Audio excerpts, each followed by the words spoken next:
আসসালামু আলাইকুম প্রিয় দর্শক, আপনাদের সকলকে স্বাগত জানাচ্ছি চ্যানেল আই সংবাদে। এখনকার আয়োজন নিয়ে আপনাদের সাথে আছি আমরা দুজন, আমি ফাবলিহা বুশরা, আমি সাইদুর রহমান। এখন সবার আগে শুনুন যথারীতি ফ্রেশ প্রিমিয়াম টি সংবাদ শিরোনাম। প্রচন্ড খরতাপে হিট অ্যালার্ট বাড়ছে আরো 3 দিন। গরম ও লোডশেডিং এ হিট স্ট্রোকে মারা যাচ্ছে খামারের মুরগি। কেন্দ্রের নির্দেশ উপেক্ষা করে উপজেলা নির্বাচনে প্রার্থী বিএনপির অনেক নেতা, আওয়ামী লীগের প্রার্থী একাধিক ও এমপিদের প্রভাব। নোয়াখালীতে ব্যবসায়ীদের কাছে আতঙ্কের নাম কিশোর গ্যাং। স্থানীয় জনপ্রতিনিধি ও রাজনৈতিক নেতাদের বিরুদ্ধে আশ্রয় প্রশ্রয়ের অভিযোগ। এবং কৃষিক্ষেত্রে অবদানের জন্য standard chartered channel I agro অ্যাওয়ার্ডে ভূষিত 9 ব্যক্তি ও 2 প্রতিষ্ঠান দেশের খাদ্য নিরাপত্তা নিশ্চিতের স্বীকৃতি।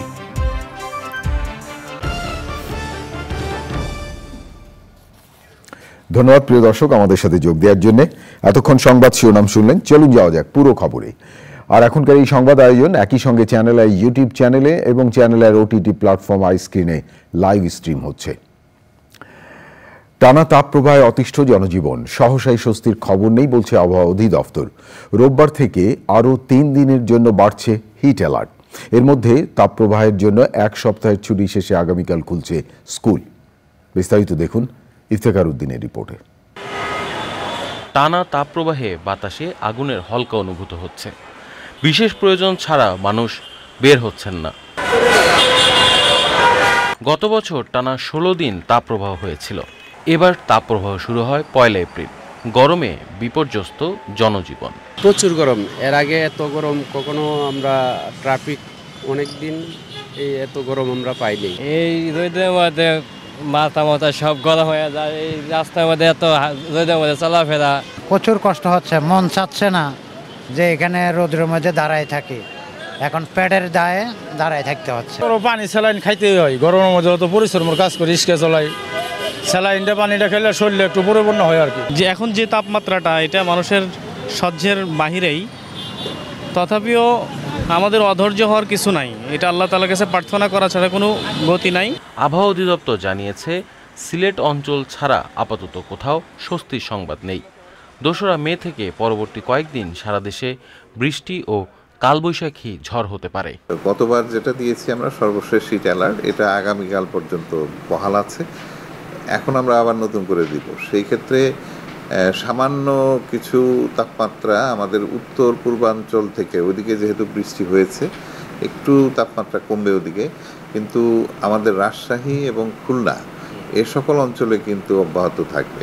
এবার কিন্তু আমাদের ময়েশ্চার বেশি ছিল, যেটা সিলেটে বৃষ্টি দিয়েছে, কিন্তু কনডেন্স না হওয়ার কারণে আমাদের এই অঞ্চলে বৃষ্টি দিচ্ছে না ময়েশ্চার থাকা সত্ত্বেও। কাজে ময়েশ্চার আধিক্যের কারণে এবার একটু বেশি ছিল। তীব্র গরম কাটিয়ে নেমে আসুক শান্তির পরশ, এমনটাই প্রত্যাশা নগরবাসীর। Iftekhar Uddin, channel I, Dhaka. তীব্র তাপপ্রবাহ আর ঘন ঘন লোডশেডিংয়ের কারণে বিপাকে পড়েছেন নরসিংদীর পোলট্রি খামারিরা। অতিরিক্ত গরমের কারণে মরে যাচ্ছে মুরগি, কমতে শুরু করেছে মাংস ও ডিম উৎপাদন। এই অবস্থা চলতে থাকলে ব্রয়লার মুরগি ও ডিম সরবরাহে সংকট দেখা দিতে পারে বলে আশঙ্কা করছেন সংশ্লিষ্টরা। নরসিংদী থেকে সুমন রায়ের রিপোর্ট। বেশ কয়েকদিন ধরেই সারা দেশে বইছে তীব্র তাপপ্রবাহ। স্বস্তি নেই জনজীবনে। চলমান এই তাপপ্রবাহে বিরূপ প্রভাব পড়েছে পোলট্রি খামারগুলোতেও। অতিরিক্ত তাপমাত্রার কারণে পোলট্রি খামারগুলোতে মুরগি বাঁচিয়ে রাখা এখন দায় হয়ে পড়েছে। গরমের হিট করছে, মুরগি স্যালাইন টালাইন দিয়েও আপনার কিছু এটার মনে করেন যে রেজাল্ট পাচ্ছি না, এবং ডিমের যে অবস্থা দিন দিন কমছে। তাপমাত্রা বেশি, আমরা মুরগি নষ্ট হইতেছে। যত ধরনের পদক্ষেপ আছে পদক্ষেপ দিয়ে আমরা কুলাতে পারতেছি না। বিদ্যুৎ না থাকার কারণে মুরগির হিট স্ট্রোক, মুরগি মরে, বাতাস পায় না, রোগ বালায় আক্রমণ করে তাপের থেকে। কারেন্ট এলাকা দানাটার ব্যবহার করি, এরপর ঠিক আদায় না, অনেক মুরগি মরে, এটা গরমের তাপেতে মরে। খামারিদের বাঁচাতে লোডশেডিং কমানোর দাবি ব্যবসায়ী নেতাদের। বেশিরভাগ মুরগি বিকেলবেলা স্ট্রোক করে, হিট স্ট্রোকে মারা যাচ্ছে। আর সারাদিনের গরমের কারণে মুরগি খাবারের প্রতি একটু অনীহা, মানে যা 2000-2500 মুরগি আছে, প্রায় প্রতিদিনই 100, 150, 200 মুরগি। আর যদি ডিহাইড্রেশনের রোগ বলা লাগে তাহলে তো মরে একদম সাবার সাবার হয়ে যাচ্ছে।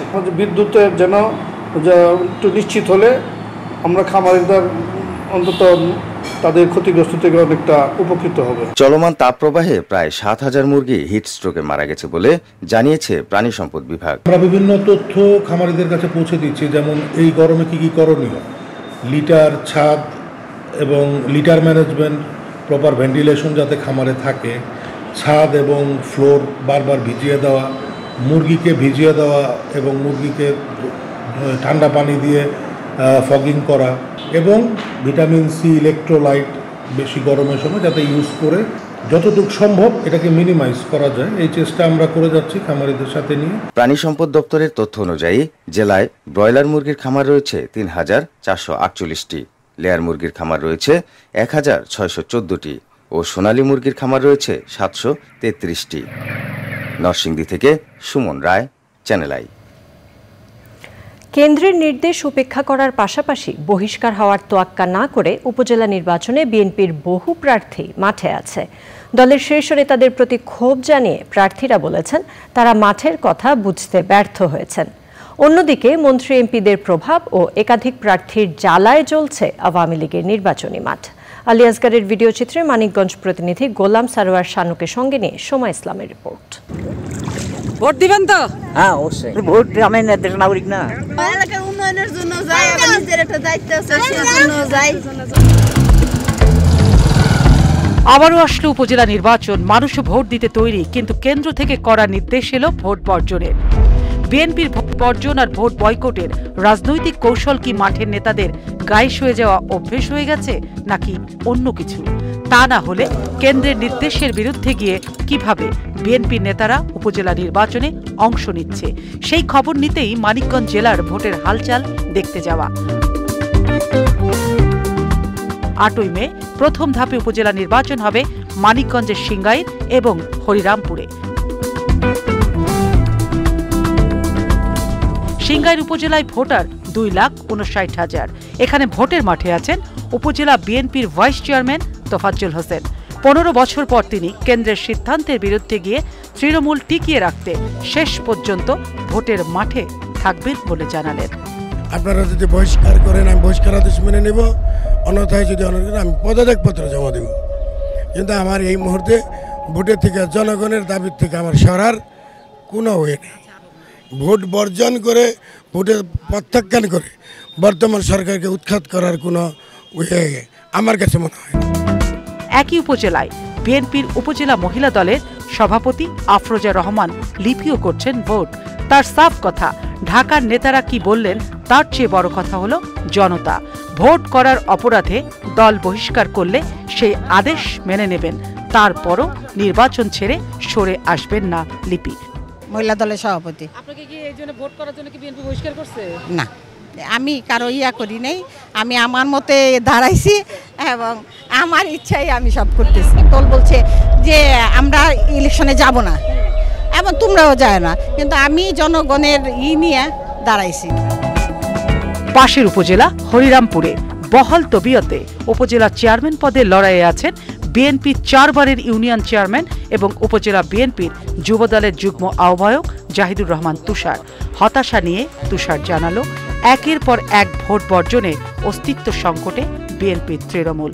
আমাদের দলের একটা নেতা কর্মী যখন থানায় পুলিশ ধরে, গ্রেপ্তার করে, দাবরাদাবরি করে, নেতা পাল্টা তখন কিন্তু আমাদের এই তৃণমূল পর্যায়ের নেতাদের পাশে আমাদেরই থাকতে হয়। উপরের কেন্দ্রীয় নেতারা কিন্তু অনেক সময় আমাদের পাশে আসেন না। একই উপজেলায় ভোট করছেন আরেক বিএনপি নেতা মোশাররফ হোসেন। জানালেন বিএনপি তৃণমূল ভোট চাইছে। যে কোনো নির্বাচন অংশগ্রহণ করা উচিত। ভোট বর্জনটা মানে সমীচীন নয়, সমাধানও নয়। অন্যদিকে দলের একাধিক প্রার্থী মাঠে থাকায় ঘরের ষড়যন্ত্রে বেসামাল সরকারি দলের প্রার্থীরা সকলেই চাইছে এমপির ছায়া। এমপি কার দিকে কম বেশি একটু ভালোবাসা বা সাপোর্ট আমার প্রতি থাকার কথা। আমি মাননীয় সংসদ সদস্যের পক্ষে অবস্থান নিয়েছি। আমার সাথে অবশ্যই থাকবে এমপি মহোদয়ের vote.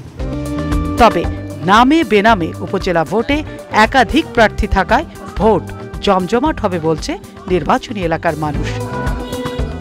Soma Islam, channel I, Dhaka. নোয়াখালীর সেনবাগ ও সেবারহাটে ব্যবসায়ীদের কাছে আতঙ্কের নাম কিশোর গ্যাং। ছিনতাই, মারামারি, দখলবাজি, মাদক ব্যবসা, চাঁদাবাজি এদের প্রধান কাজ। সম্প্রতি ছুরিকাঘাতে শিক্ষার্থী নিহত, ব্যাংক গ্রাহক ও ব্যবসায়ীকে মারধর করে টাকা ছিনিয়ে নেওয়ার ঘটনায় আবারও আলোচনায় কিশোর গ্যাং। প্রিয় দর্শক, নোয়াখালী থেকে আলাউদ্দিন শিবলুর পাঠানো তথ্য ও ভিডিও চিত্র নিয়ে দেখুন রাজীব আহমেদের রিপোর্টটি। নোয়াখালী ফেনীর সীমান্তবর্তী সেবারহাট বাজারকে কেন্দ্র করে গড়ে উঠেছে কিশোরদের কয়েকটি গ্যাং। F7, ক্যাপ্টেন, G12 সহ বিভিন্ন নামে মার্কেট, স্কুলের দেয়ালে চিকা মেরে সাংকেতিক চিহ্ন দিয়ে নিজেদের শক্তি ও অবস্থান জানান দিচ্ছে তারা। কিশোরদের টার্গেট করে দল ভারী করতে অনেককেই বাধ্য করা হচ্ছে গ্যাংয়ে যোগ দিতে। সম্প্রতি F10 গ্যাংয়ে যোগ না দেওয়ায় মাঝারুল ইসলাম শাওন নামে এক কলেজ শিক্ষার্থীকে ছুরিকাঘাতে হত্যা করা হয়েছে। হৃদয়, আরমান, নকিব, আরিফ এরা 10-15 জনে মিলে আমার ছেলেকে ছুরি মেরে হত্যা করছে। ওদের দলে যোগ দেয় না হিসাবে এদের গডফাদার যারা, আমি চাই ওদেরও উপযুক্ত বিচার হোক। আমাকে একটা নাম্বার থেকে বন্ধে হুমকি দেওয়া হইতেছে যে বাগিনার সাথে কভারে আমি যাইতে হবে এবং আমাকে কভারে না যাইলেও আমাকে 24 ঘন্টার ভিতরে লকআপে ঢুকে ফেলবে। অভিযোগ, স্থানীয় জনপ্রতিনিধি ও রাজনৈতিক নেতাদের আশ্রয় প্রশ্রয়ে পালিত হয় এসব কিশোর গ্যাং। কিছুদিন আগে ব্যাংক থেকে একটা লোক টাকা তুলে যাইতেছিল, পথে এখানে সিঁড়ির গোড়ায় ওই লোকটারে 10-12 জন ছেলে পেলে ধরে মোবাইল চোর বলে মারধর করছে। আর আগে তো দেখছি দলাদলি হলে একটা ঘুষাঘুষি করে এদিকে যেতে বাদে না, এরা ওখানে অস্ত্র লিয়ে হাঁটে, আয় সাদাবাজি করে, আয় ওখানে ডাইরেক্ট ছুরি টুরি মারি দিয়ে মেয়েদেরকেও ডিস্টার্ব করে। এখানে হাই স্কুলের সামনে আপনি স্কুল খুললে দেখা যায় লাইনে লাইনে দাঁড়া থাকে। গাঁজার ব্যবসা করে, ইয়াবার ব্যবসা করে, এদেরকে কে নিয়ন্ত্রণ করে আসলে আমরাও জানি না, আর জানলেও আমরা মুখ খুলে বলতে পারি না। অভিযোগ অস্বীকার করেন জনপ্রতিনিধিরা। আমার সাথে কোনো কিশোর গ্যাংয়ের সাথে কোনো সম্পৃক্ততা নাই। ফেক আইডি থেকে কিছু পক্ষে বিপক্ষের কিছু লোকজন এটি অপপ্রচার চালাচ্ছে। আমার সুনাম ক্ষুণ্ণ করার জন্য ঈশান্বিত হয়ে তারা এই অপপ্রচারগুলো চালাচ্ছে। পুলিশ বলছে ভুক্তভোগীদের ভয় ও নীরবতাই কিশোর গ্যাংয়ের উত্থানের জন্য দায়ী। তারা একটা ঘটনা ঘটানোর পরে কেউ মুখ খুলতে চায়, কেউ তথ্য দিচ্ছে না। ব্যক্তিগতভাবে জানান, আমরা অবশ্যই এই আইন শৃঙ্খলা পরিপন্থী বা বিরোধী সকল কাজকে আমরা জিরো টলারেন্সে আমরা ব্যবস্থা নেব। কিশোর অপরাধীদের জন্য নতুন করে আইন করে রাজনৈতিক আশ্রয় প্রশ্রয় মুক্ত রাখতে পারলে কিশোর গ্যাং কালচার নিয়ন্ত্রণ করা সম্ভব মনে করছেন বিশিষ্টজনেরা। Rajib Ahmed, channel I. কৃষিক্ষেত্রে অনন্য অবদানের জন্য standard chartered channel I agro অ্যাওয়ার্ডে ভূষিত করা হলো 11 ক্যাটাগরিতে 9 ব্যক্তি এবং 2 প্রতিষ্ঠানকে। স্ট্যান্ডার্ড চার্টার্ড ব্যাংক এবং চ্যানেল আইয়ের 9ম সিজনের মর্যাদাপূর্ণ এই আয়োজনে জুরি স্পেশাল এবং আজীবন সম্মাননা পুরস্কার পাওয়াদের হাতে অর্থ তুলে দেওয়া হয়, অর্থ, ক্রেস্ট এবং সনদ। অনুষ্ঠানে দেশের অর্থনীতিতে কৃষি এবং কৃষকের অবদানের কথা তুলে ধরেন অতিথিরা। বিস্তারিত জানাচ্ছেন সহকর্মী রফিকুল বাশার।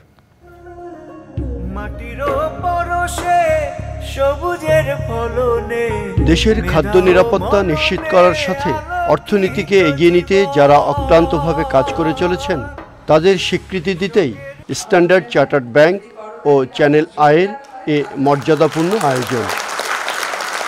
4 শতাধিক আবেদন থেকে বাছাই করে চূড়ান্তভাবে নির্বাচন করা হয় 11 ব্যক্তি ও প্রতিষ্ঠানকে।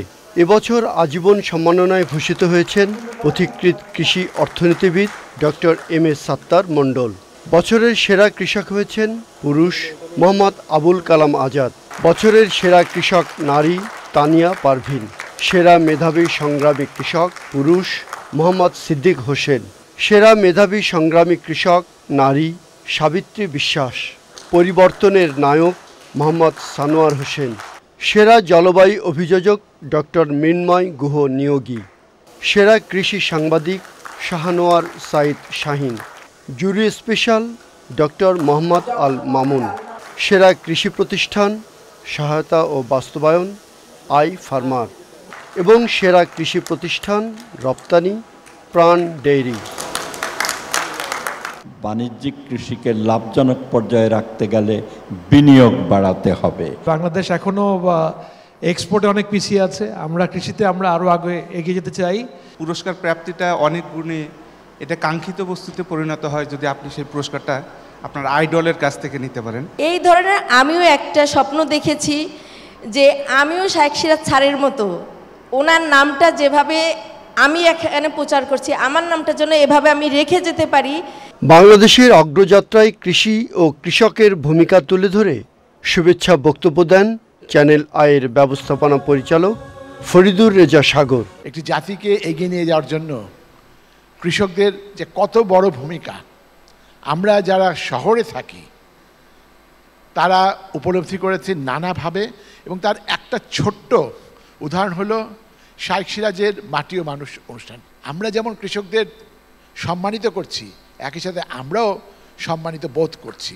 মূল্যস্ফীতি নিয়ন্ত্রণে বাজার ব্যবস্থাপনা পরিবর্তন করে মধ্যস্বত্বভোগীর ভূমিকা কমাতে হবে বলে মন্তব্য করেন স্ট্যান্ডার্ড চার্টার্ড ব্যাংকের নির্বাহী কর্মকর্তা নাসের এজাজ বিজয়। কৃষকের মাঠ থেকে খুচরা বাজারে আসা পর্যন্ত এর মধ্যে যে অপচয় হয় সেটা একটা কারণ। আরেকটা কারণ হচ্ছে এর মধ্যে যে মধ্যস্বত্বভোগীরা আছেন ওনাদের যে অস্বচ্ছ একটা ভূমিকা আছে, সেটা একটা মেজর রোল প্লে করে এই মার্কেট ডিস্টরশনের জন্য। আমি মনে করি যে এখানে একটা অনেক কাজ করার সুযোগ আছে এবং এখানে আমাদের আসলে ব্যবস্থা নেওয়া দরকার। কৃষকই বাংলাদেশের প্রধান নায়ক মন্তব্য করে কৃষি উন্নয়ন ও গণমাধ্যম ব্যক্তিত্ব শাইখ সিরাজ বলেন, জলবায়ু পরিবর্তনের চ্যালেঞ্জ মোকাবেলায় আরও বিনিয়োগ প্রয়োজন। আজকে কিন্তু বাংলাদেশের এক অর্থে নায়ক তারাই, কারণ এই 17-18 কোটি মানুষের মুখে অন্ন তুলে দেওয়ার পেছনে সৃষ্টিকর্তার আশীর্বাদ এবং অন্যদিকে তাদের এই উদ্যোগ ছাড়া আমরা এখানে পৌঁছতে পারতাম না। কৃষি চলে যাচ্ছে শতভাগ বাণিজ্যিক ইস্যুতে, কৃষি চলে যাচ্ছে কর্পোরেটে, তাহলে ক্ষুদ্র কৃষক কি আদৌ টিকবে? যদি আমাকে কেউ প্রশ্ন করে আমি বলবো না, টেকার কোনো সুযোগই নেই। তাহলে তাদের কি হবে? কারণ কৃষি তো গিলে খাচ্ছে কর্পোরেটরা, কৃষি গিলে খাচ্ছে। কারণ যখনই কৃষি বাণিজ্যিক হবে, সেই বাণিজ্যিক কৃষিতে ক্ষুদ্র কৃষকের কোনো অস্তিত্বই থাকবে না। কৃষি ও কৃষককে সম্মানিত করার এই আয়োজনের প্রশংসা করেন অনুষ্ঠানের প্রধান অতিথি মৎস্য ও প্রাণী সম্পদ মন্ত্রী মোহাম্মদ আব্দুর রহমান। বর্তমানে যেখানে এসে দাঁড়িয়েছি, ভবিষ্যৎ আমাদের নিশ্চয়ই আরও বেশি আলোকিত হবে। আমাদের উৎপাদনে আমরা আলোকিত হব, আমরা এটিকে রপ্তানিতে আলোকিত হব, বৈদেশিক মুদ্রা অর্জনে আলোকিত হব, এবং শুধু স্বয়ংসম্পূর্ণই নয়, আমরা বাড়তি উৎপাদনের দেশে প্রতিনিয়তই আমরা থাকতে পারব। মনোজ্ঞ নৃত্য পরিবেশনার মধ্য দিয়ে তুলে ধরা হয় কৃষকের সংগ্রামী জীবনের নানা গল্প।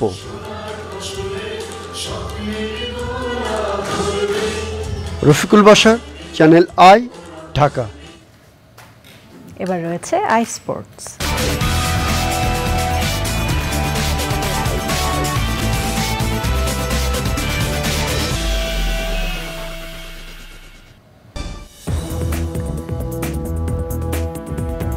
প্রিয় দর্শক, বিরতির পর আবারও আমন্ত্রণ।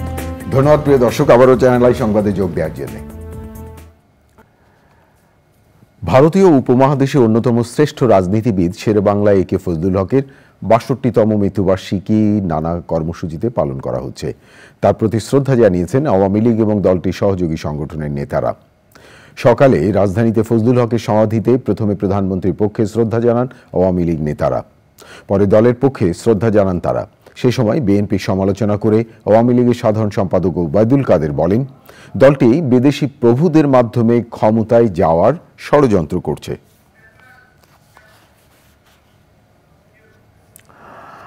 সারা দেশে তীব্র গরমের জন্য আওয়ামী লীগের দুর্নীতিকে দায়ী করেছে বিএনপি।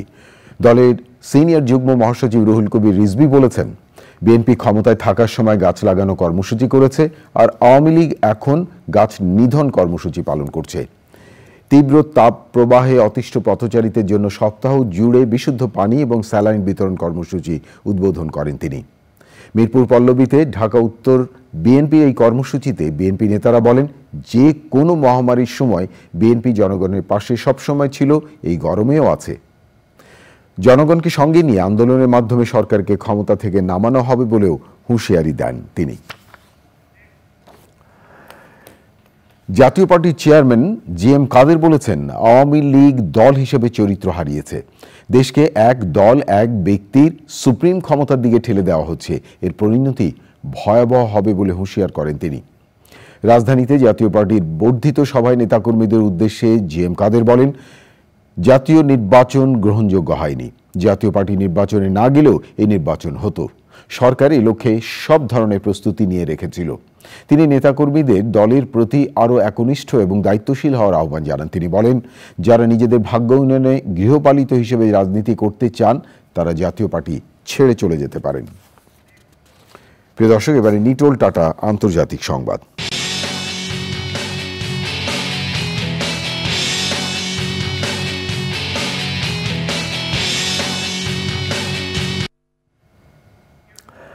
গাজা ইসরায়েলি হত্যাযজ্ঞ বন্ধের দাবিতে যুক্তরাষ্ট্রের বিশ্ববিদ্যালয়গুলোতে ব্যাপক বিক্ষোভ চলছে।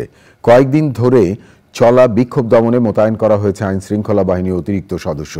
শত শত শিক্ষার্থীকে গ্রেফতার করেছে পুলিশ। বিক্ষোভ ছড়িয়ে পড়েছে অস্ট্রেলিয়া, জার্মানি এবং ফ্রান্স সহ দেশে বিভিন্ন বিশ্ববিদ্যালয়। গাজা নিয়ে যুক্তরাষ্ট্রের নীতির বিরোধিতা করে পদত্যাগ করেছেন মার্কিন পররাষ্ট্র দফতরের আরবি ভাষার মুখপাত্র হালা রবির।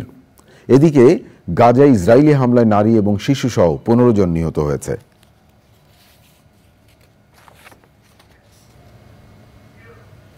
আইস্ক্রিন সাংস্কৃতিক সংবাদ।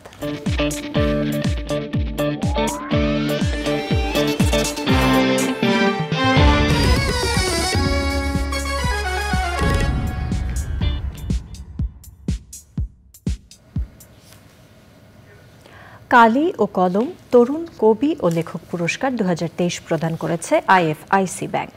অনুষ্ঠানে প্রধান অতিথি ছিলেন বিশিষ্ট কবি ও প্রধানমন্ত্রীর শিক্ষা ও সংস্কৃতি বিষয়ক উপদেষ্টা কামাল আব্দুল নাসের চৌধুরী। আয়োজনে মুক্তিযুদ্ধ বিষয়ক সাহিত্য, কথা সাহিত্য, প্রবন্ধ ও গবেষণা এবং শিশু কিশোর সাহিত্যে বিশেষ অবদান রাখার জন্য 4 জন নবীন লেখককে পুরস্কৃত করা হয়।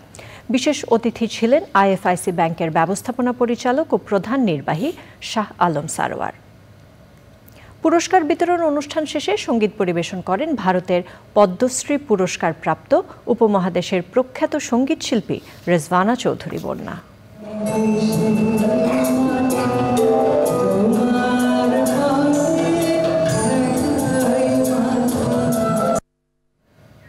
এবার পূবালী ব্যাংক কৃষি সংবাদ।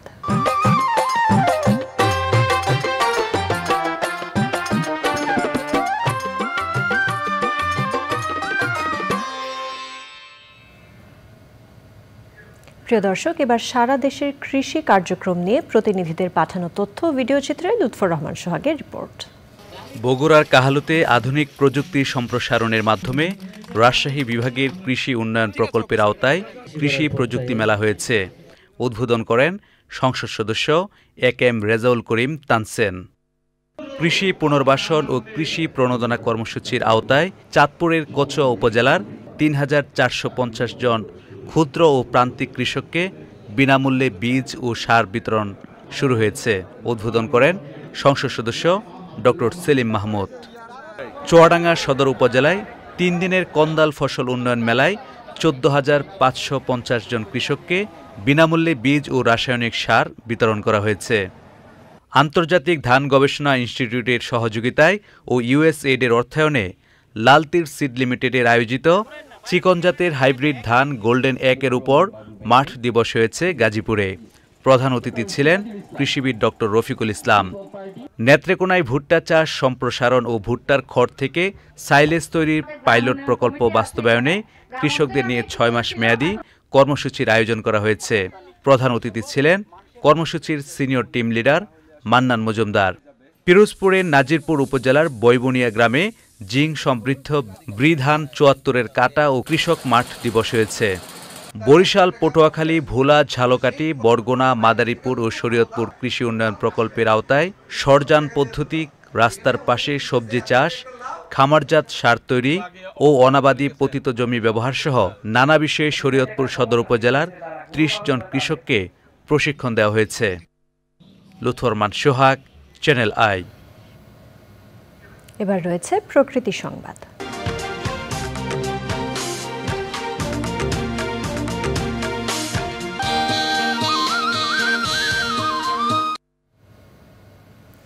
নিয়ম নীতির তোয়াক্কা না করে কেটে নেওয়া হয়েছে গাইবান্ধার গোবিন্দগঞ্জের কয়েকটি সড়কের শতাধিক গাছ। মেয়াদোত্তীর্ণ হওয়া সামাজিক বনায়নের গাছের পাশাপাশি অবৈধভাবে কাটা হয়েছে এসব গাছ, আর এতে হুমকিতে পরিবেশ ও প্রকৃতি। দোষীদের বিরুদ্ধে আইনগত ব্যবস্থা নেওয়ার আশ্বাস স্থানীয় প্রশাসনের। ফারুক হোসেনের তথ্যে আলিম আল রাজির রিপোর্ট। 2009 সালে গাইবান্ধার পলাশবাড়ী উপজেলার হরিণাবাড়ী ইউনিয়নে সামাজিক বনায়নের আওতায় প্রায় 2500 গাছ রোপণ করা হয়। চুক্তির মেয়াদ শেষ হওয়ায় টেন্ডারের মাধ্যমে বিক্রি করা গাছ কাটার পাশাপাশি পার্শ্ববর্তী গোবিন্দগঞ্জ উপজেলার হরিরামপুর ইউনিয়নের রামপুরা মৌজার প্রায় 120টি গাছ কেটে নেওয়া হয়। 180 গাছের মধ্যে প্রায় 120টা গাছ কাটে ফেলেছে আর কি। তো ওনাদেরকে গাছ বাধা দিতে বলে যে আপনারা গাছ যে কাটতেছেন গাছের কাগজপত্রে কি আছে এগুলো। তো এখন আমার গাছ আমি খাবো না, আমার গাছ আমি চাই, আমি ওইভাবে আমি দেব না। আমরা চাই শুধু সুবিধা সেবা, যে গাছগুলো কাটা বাদ দেয় পরিবেশ ঠিক আছে। টেন্ডারে অনিয়ম, প্রথম থেকে অনিয়ম হয়েছে। গাছ সংখ্যা প্রায় 3000-এর অধিক, সেখানে প্রায় 2377টি গাছ টেন্ডার করা হয়েছে এবং প্রায় 1.5 কোটি টাকার মতো গাছ, সেখানে নামমাত্র আপনার 29 লক্ষ টাকা টেন্ডার দেখে দুর্নীতি করা হয়েছে, রাজস্ব ফাঁকি দিয়েছে সরকারকে। টেন্ডার প্রক্রিয়া, জমির মালিকদের ক্ষতিপূরণ না দেওয়া সহ নানা অভিযোগও স্থানীয়দের। ওনারা যে টেন্ডারটা করছে এবং চুক্তি ছিল ইউনিয়ন পরিষদের সঙ্গে, সেটা হরিনাথপুর ইউনিয়নের চুক্তি ছিল, কিন্তু হরিরামপুরের যে অংশ, হরিরামপুরের সাথে কোনো চুক্তি হয়নি। এবং এখানে গাছ কে বা কারা লাগাচ্ছে আমরা তাকে জানি না, কিন্তু গাছ লাগাতে পারে, সেটা গাছ তো কাটতে পারবে না। গাছ কাটলে ইউনিয়ন পরিষদের অনুমতি নিয়ে উপজেলার পরামর্শ নিয়ে আমরা গাছ কাটবো, কিন্তু সেখানে যারা কাটছে এরা অন্যায়ভাবে কাটছে এবং অবৈধভাবে কাটছে। তদন্ত প্রতিবেদন অনুযায়ী আইনি ব্যবস্থা নেওয়ার কথা জানিয়েছে স্থানীয় প্রশাসন। উপজেলার আওতাধীন যে গাছগুলো, এটা আমরা হরিরামপুর ইউনিয়ন চেয়ারম্যানের মাধ্যমে সেই গাছগুলো আমরা আটক করা হয়েছে এবং আসলে পলাশবাড়ি থেকে তারা টেন্ডার পেয়েছে বলে তারা জানিয়েছে, সেটা আমরা তদন্ত করে আমাদের আসলে কতটুকু সত্যতা আছে সেটার উপর ভিত্তি করে আমরা পরবর্তী আইনগত ব্যবস্থা নেব।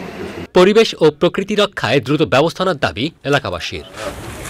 আলিম আল রাজি, প্রকৃতি ও জীবন ডেস্ক, চ্যানেল আই। প্রিয় দর্শক, থাকুন চ্যানেল আইয়ের সঙ্গে, ফিরছি একটু পরে আরো খবর নিয়ে। বিরতির পর অন্যান্য খবরের সাথে আরো জানিয়ে ফিরব। কিশোর গ্যাংয়ের সদস্যদের ছাড়াতে থানায় রাজনৈতিক চাপ নেই, দাবি ডিএমপির। সন্তানদের কর্মকাণ্ডে অভিভাবকদের নজর রাখার আহ্বান।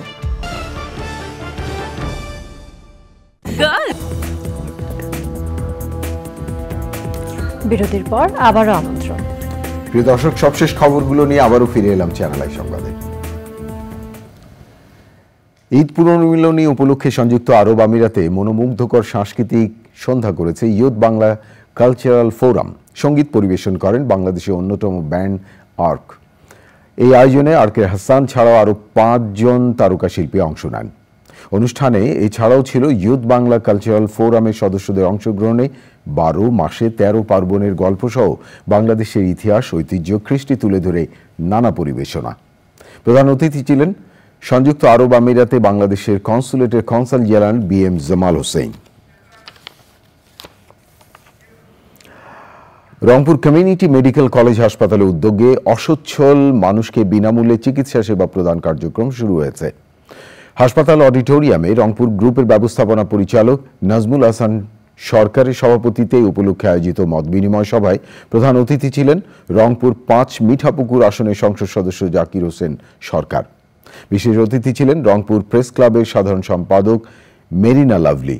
পরে মিঠাপুকুর উপজেলার 17টি ইউনিয়নের চেয়ারম্যান ও মেম্বারদের স্বাস্থ্যসেবা কার্ড দেওয়া হয়। অনুষ্ঠানে রংপুর কমিউনিটি হাসপাতালের পরিচালনা পর্ষদের কর্মকর্তা ও বিশেষজ্ঞ চিকিৎসকরা উপস্থিত ছিলেন।